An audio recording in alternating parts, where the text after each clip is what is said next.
bad for us? Are the emerging changes going to result in a new golden age, or an age of even greater disruption? This book is about the world that is coming, the changes society will need to make to adapt to that world, but more importantly, it is about the journey that each of us individually will take to arrive in that future. We will explore where we've come from and how we found ourselves in potentially the most disruptive and innovative age of mankind's history. What will your life look like in 2025, 2030, and beyond? How will we get there? That's the essence of what we're trying to answer in this book. This glimpse into that future is ultimately optimistic, but along the way I wanted to see if there are any specific lessons we could learn as to how we might react to the seismic shifts coming. I interviewed and sought the contributions of some of the world's most preeminent experts in the area of network effect, healthcare, artificial intelligence, robotics, consumer behavior, and sociological impact to ensure that you don't just get a single commentator's view. In the last decade, I've spent my life talking to business leaders, entrepreneurs, and media about the future, how banking, money, and commerce are being fundamentally changed by smartphones, how identity and privacy are evolving, how consumer buying habits have shifted around buying books, music, and TV, and will never return to what they were in the past. What continues to astound me, the optimist that I am, is how many so often push back against technology changes and trends as they emerge. I think it is fair to say that most people have a nostalgic view of the past. It is why we call them the good old days. The world, however, never stays stuck in the past. So why is it the instinct of some to resist change, often passionately?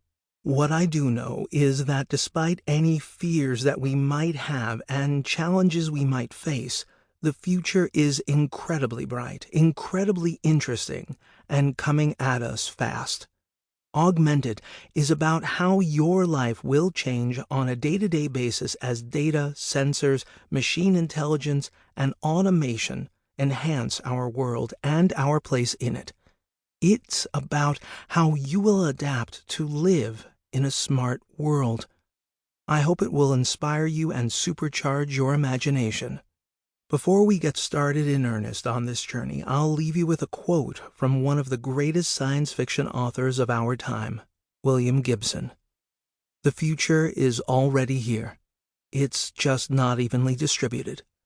William Gibson, Economist, 4th of December, 2003. Thanks for taking this journey, but then again, do you really have a choice? BK. Part 1. 250 Years of Disruption. Chapter 1. The History of Technology Disruption.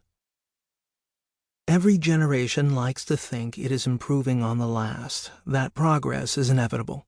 But the truth is, history has a way of repeating itself. It's just most people don't live long enough to see it happen. Forever, Season 1, Episode 5, 2014. I wasn't there to see it, but I imagine that the invention of the wheel was a pretty big deal at the time. As with every major invention since, though, I'm also fairly sure that there was a priest, shaman, village elder, local trader, or town official who cautioned why the wheel was bad for the town, how it was going to destroy jobs and lead to disaster of possible apocalyptic proportions. History teaches us that technology is incredibly disruptive. Despite repeated attempts throughout history to resist changes to the way we live and work, we can't stop that forward march. Today, technology appears to be disrupting our lives faster than ever. In the last 200 years, there has not only been a continuous cycle of disruption through the introduction of newer and better technologies, there has also been a dramatic speeding up of those cycles of innovation. Researchers refer to this concept as technology adoption or innovation diffusion.